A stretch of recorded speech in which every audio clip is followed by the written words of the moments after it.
વિડીયોમાં આપણે પાયથનના user defined function વિશે થોડું ઇન્ટ્રોડક્શન મેળવીશું. યુઝર ડિફાઇન્ડ ફંક્શન એ એકથી વધારે રિપીટેડલી યુઝડ સ્ટેટમેન્ટ કે વાક્ય જે આપણે પ્રોગ્રામમાં લખતા હોય એને ગ્રુપ કરવા માટેની એક અરેન્જમેન્ટ છે.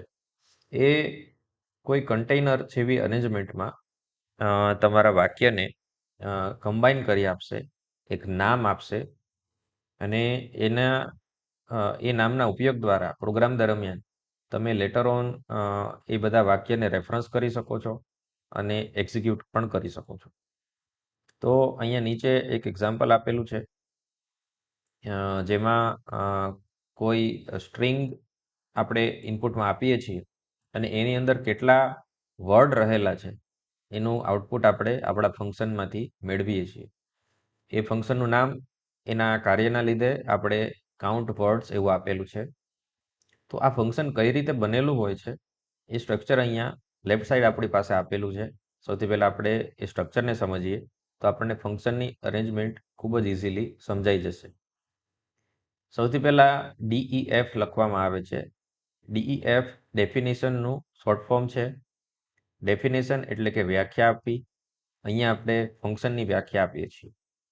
પછી છે ફંક્શનનું નામ, ફંક્શન નેમ લખેલું છે. તો અહીંયા આપણે કોઈ પણ નામ આપી શકીએ છીએ.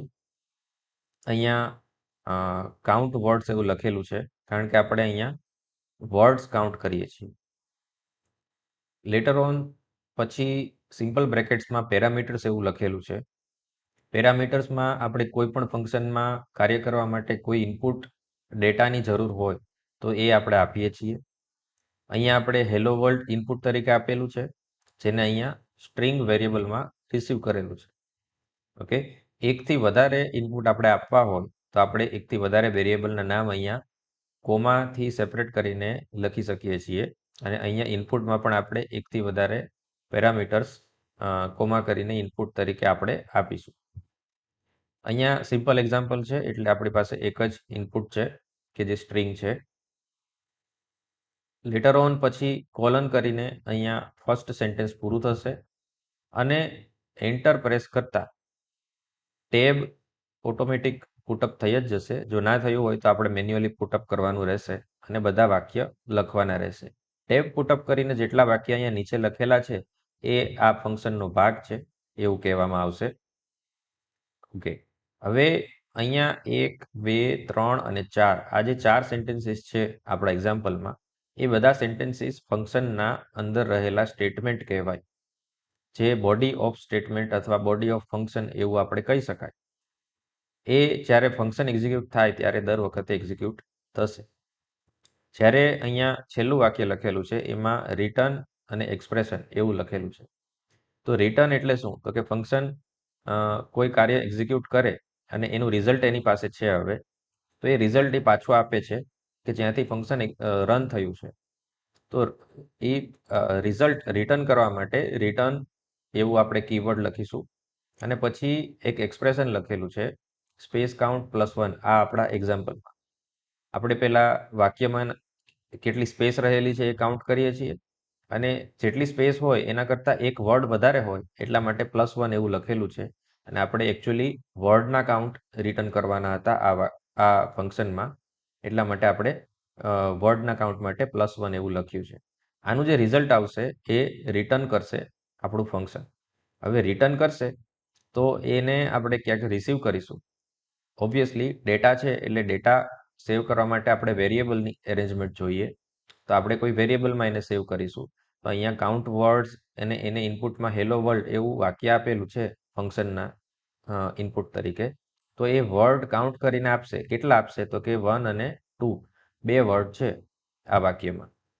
તો એને આપણે રિસીવ કરીશું કોઈ વેરિયેબલમાં. અહીંયા આપણે રિઝલ્ટ કરીને એક વેરિયેબલ છે એમાં એને રિસીવ કરેલું છે. તો જાણવા જેવી વાત એ છે કે જે અહીંયા રિટર્ન થાય છે એને આપણે કોઈ વેરિયેબલમાં રિસીવ કરવું પડશે. વેરિયેબલમાં રિસીવ કર્યા પછી એને આપણે અહીંયા પ્રિન્ટ કરેલું છે.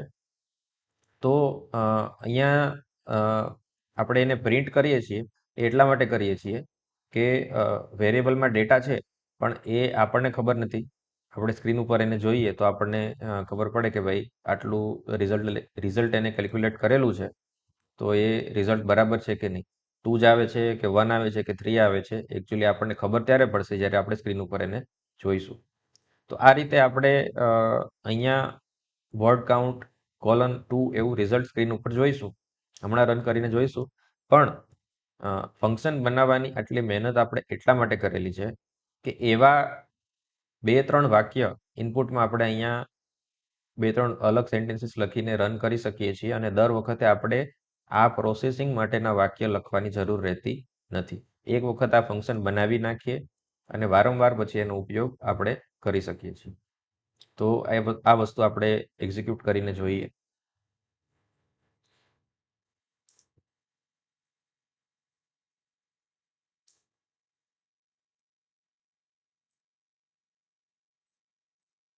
એક નવી ફાઇલ બનાવીશું.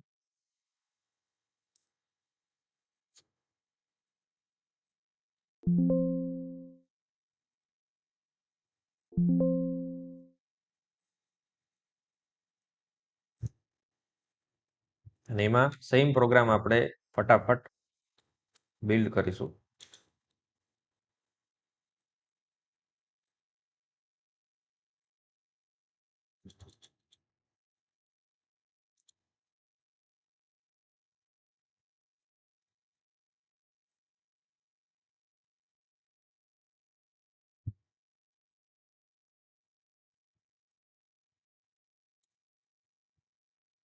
સ્પેસ છે કે નહીં આપણે ચેક કરીએ છીએ અને સ્પેસના કાઉન્ટને 1 થી ઇન્ક્રીમેન્ટ કરાવીએ છીએ. એટલે કે અહીંયા આપણી લૂપમાં આપણે સ્પેસ કાઉન્ટ કર્યા અને સ્પેસ કરતા એક વધારે એ આપણા વર્ડ હશે એટલા માટે અહીંયા છેલ્લે આપણે રિટર્નમાં +1 કરીએ છીએ. ઓકે, આ આપણું ફંક્શન બની ગયું. હવે રિઝલ્ટમાં સેવ કરીશું અને કાઉન્ટ વર્ડ્સ. હવે અહીંયા ઇનપુટમાં આપણે પહેલા હેલો વર્લ્ડ આપીએ પછી 1 2 3 એવું વાક્ય આપીશું. તો અહીંયા હેલો વર્લ્ડ લખી નાખીએ છીએ અને print the word count is આપણે થોડું વ્યવસ્થિત રીતે લખીએ છીએ અહીંયા રિઝલ્ટ. ઓકે, આ રીતે આપણે લખ્યું. રન કરીએ મોડ્યુલને. વર્ડ કાઉન્ટ ઇઝ 2 એવું આઉટપુટ આવે છે. અહીંયા આપણી પાસે 2 વર્ડ છે. હવે વાક્ય ફેરવીએ.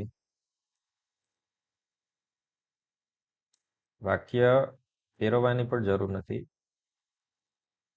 અહીંયા આપણે ફરીથી યુઝ કરીએ જે આપણે ડિસ્કસ કરતા હતા કે એક વખત ફંક્શન બનાવીને પછી વારંવાર એનો ઉપયોગ કરી શકાય છે. અહીંયા કાઉન્ટ વર્ડ્સથી કાઉન્ટ મળ્યા. 4 વાક્ય એક્ઝિક્યુટ થાય ત્યારે કાઉન્ટ મળે છે પણ આપણે અહીંયા એક જ વાક્ય લખીએ છીએ. સેમ વે અહીંયા ફરીથી એનો ઉપયોગ કરેલો છે. 4 સેન્ટેન્સ આ ફરીથી એક્ઝિક્યુટ થશે પણ અહીંયા આપણે એક જ વાક્ય લખેલું છે. તો અહીંયા જે કોડ જે છે વધુ સ્ટ્રક્ચર્ડ મેનરમાં ગોઠવાયેલો છે અને ઓછું લખવું પડે છે અને એફિશિયન્ટલી કામ કરે છે. એની રીડેબિલિટી પણ ઇન્ક્રીઝ થાય છે કે વાંચીને આપણને ઇઝીલી સમજાઈ જાય છે.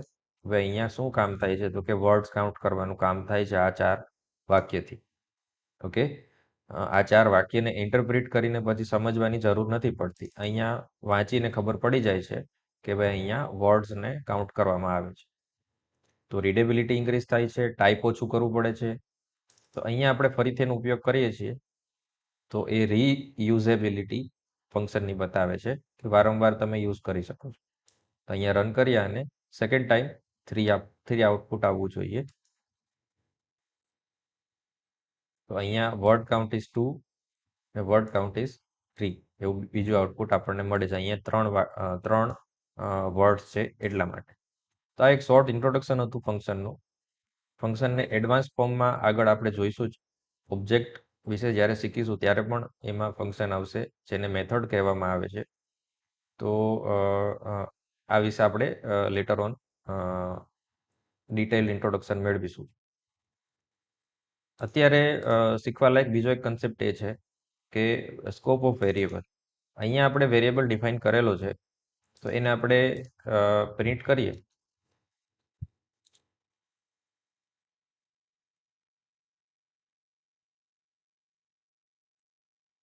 અહીંયા આપણે પ્રિન્ટ કરીએ છીએ.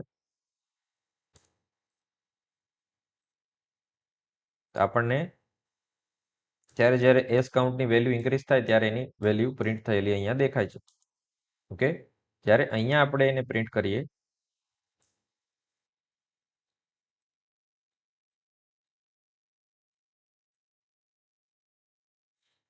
તો આપણને આ રીતની એરર આપણને મળશે. Name S count is not defined. આપણને પ્રોગ્રામમાં તો અહીંયા દેખાય છે કે એસ કાઉન્ટ છે. તો એ રીઝન શું છે? તો કે ફંક્શનની અંદર ડિફાઇન થયેલા વેરિયેબલ એ ફંક્શનની અંદર જ આપણને કામ આપશે. એ વેરિયેબલનો સ્કોપ થયો કહેવાય કે ભાઈ આ ફંક્શનની અંદર એને ઉપયોગમાં લેવાનું છે. ફંક્શન અહીંયા રિટર્ન થાય છે ત્યાં એનું કામ પૂરું થાય છે. અહીંયા કોઈ વેરિયેબલ બનાવેલો હોય તો એ આખા પ્રોગ્રામમાં અહીંયા ઉપયોગમાં આવશે. તો એ વેરિયેબલનો સ્કોપ થયો. ઓકે, સપોઝ અહીંયા તમે એસ કાઉન્ટ ડિફાઇન કરી દો અને 55 એન્ટર કરો તો આઉટપુટમાં હવે એરર નહીં આવે, 55 પ્રિન્ટ થશે. પણ આ જે 55 છે એ બીજો એસ કાઉન્ટ વેરિયેબલ છે અને ફંક્શનની અંદર જે એસ કાઉન્ટ રહેલો છે એ બીજો વેરિયેબલ છે. તો આ રીતે વેરિયેબલના સ્કોપ વિશે આપણે ધ્યાન રાખવાનું છે પ્રોગ્રામિંગ કરતી વખતે. ફંક્શનની અંદર રહેલા વેરિયેબલનો ઉપયોગ ફંક્શનની અંદર જ કરી શકાય છે. એ પર્ટિક્યુલર વેરિયેબલનો સ્કોપ હોય છે.